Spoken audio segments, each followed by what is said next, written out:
बहुत समय पहले की बात है। एक जंगल में बूढ़ा कमजोर बगुला रहा करता था। बगुला इतना कमजोर हो चुका था कि अब उसे शिकार पकड़ने में भी बहुत समस्या उठानी पड़ती थी। एक दिन बगुला एक तालाब के किनारे बैठा हुआ तालाब के अंदर की मछलियों को हसरत भरी नजर से देखे जा रहा था। तभी एक मछली बगुले को देखकर बोली, क्या बात है बगुला भगत, इतनी गौर से क्या देख रहे हो? मैं 2 दिन से भूखा हूँ। कमजोर होने के कारण मैं कोई शिकार नहीं पकड़ पा रहा। इस संसार में जो भी जन्म लेता है उसे 3 दौर से गुजरना ही पड़ता है, बचपन, जवानी और बुढ़ापा। तुम अपने जीवन के 2 दौर देख चुके हो, अब तीसरे का भी आनंद उठाओ। ये सुनकर बगुला क्रोधित होते हुए उस मछली से बोला, तुम अपने आप को समझती क्या हो? जब मैं जवान था तब किसी मछली की मुझसे बात करने की हिम्मत नहीं होती थी। लेकिन अब तुम जवान नहीं हो, अब जवान मैं हूँ। तुम हंसकर मेरा मजाक उड़ा रही हो? तुम इसी काबिल हो बगुले भगत। मैंने तुम्हारे चर्चे अपनी माँ और अपनी दादी से सुने हैं। जब तुम जवान थे तब तुम बहुत ही बुरे स्वभाव के थे। अब तुम बूढ़े हो चुके हो, इसलिए तुम्हारा मजाक उड़ाकर मैं तुमसे अपने पूर्वजों के साथ किए गए दुर्व्यवहार का बदला ले रही हूँ। बस इतना बोलकर मछली बगुले का मजाक उड़ाती हुई वहाँ से चली गई। बगुला उदास होकर जाती हुई मछली को देखकर अपने आप से बोला, काश मैं जवान होता तो इस स्वादिष्ट मछली को जरूर खाता। मगर बगुला नहीं जानता था कि इस दृश्य को दूर से एक कबूतर बैठा हुआ देख रहा था। कबूतर तुरंत उड़ता हुआ मीनू मौसी और रानू चिड़िया के पास जा पहुंचा और उन दोनों की ओर देखकर बोला, जब से मैंने बगुले का हाल देखा है तब से तो मुझे बुढ़ापे से डर लगने लगा है। रानू चिड़िया चौंकती हुई बोली, तुम कहना क्या चाहते हो? रानू, आज मैंने तालाब के किनारे एक बूढ़े बगुले को देखा। मैंने देखा कि किस तरह से एक मछली उसके बुढ़ापे का मजाक उड़ाती हुई वहाँ से चली गई। वो बेचारा बगुला 2 दिन से भूखा है। कबूतर की बात सुनकर रानू चिड़िया उदास होती हुई मीनू मौसी की ओर देखकर बोली, मीनू मौसी, क्या हम भी जब बूढ़े हो जाएंगे तो क्या हमारा भी हाल बगुले की तरह होगा? नहीं रानू, ऐसा कुछ नहीं होगा, क्योंकि हम सभी अपने बुढ़ापे का इंतजाम करके चलेंगे।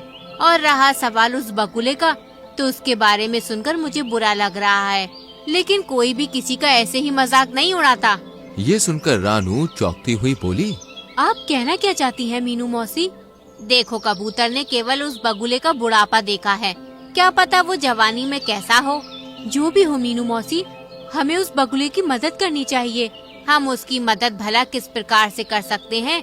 हम तो स्वयं कमजोर पक्षी हैं और हम सब शाम तक मेहनत करके बड़ी मुश्किल से स्वयं अपना पेट भर पाते हैं। इतना बोलकर मीनू मौसी वहाँ से चली गए।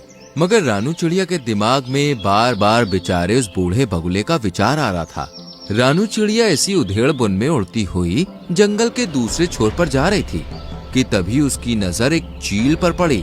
रानू चिड़िया ने देखा कि उस चील के इर्द गिर्द बहुत सारे पक्षी गोल घेरा बनाए हुए बैठे थे।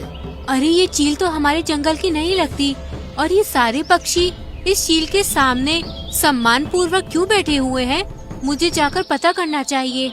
रानू चिड़िया उड़ती हुई उस चील के पास पहुंच गई और वहां बैठे हुए काले कौवे से बोली, काले कौवे, आखिर हमारे जंगल के सारे पक्षी इस चील के सामने क्यों बैठे हुए हैं? और ये चील तो हमारे जंगल की नहीं लगती।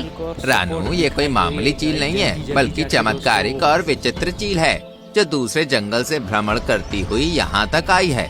कुछ दिनों बाद ही यहाँ से चली भी जाएगी। जितने भी पक्षी यहाँ मौजूद हैं, उनकी कोई ना कोई समस्या है। वो सब अपनी समस्याओं का समाधान करवाने के लिए इस चील के पास बैठे हैं। रानू चिड़िया हंसते हुए काले कौवे से बोली, मुझे तुमसे ऐसी अंधविश्वास भरी बातों की उम्मीद नहीं थी। नहीं रानू, मैं स्वयं अपनी आँखों से इस चील का चमत्कार देख चुका हूँ। तभी वो चील रानू चिड़िया की ओर देखकर बोली, मैं कोई पाखंडी चील नहीं हूँ, मुझ में वास्तव में चमत्कारिक शक्तियाँ हैं। मैं कैसे मान लूँ?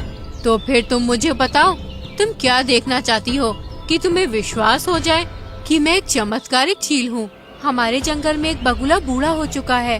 बूढ़े होने की वजह से बेचारा वो शिकार नहीं कर पा रहा है। उसे कई कई दिन तक भूखा रहना पड़ता है और जंगल के प्राणी उस बेचारे बगुले का उसके बुढ़ापे का मजाक उड़ाकर चले जाते हैं। अगर तुम वास्तव में चमत्कारिक चील हो तो फिर तुम कुछ ऐसा करके दिखाओ कि वो बगुला दोबारा जवान हो जाए।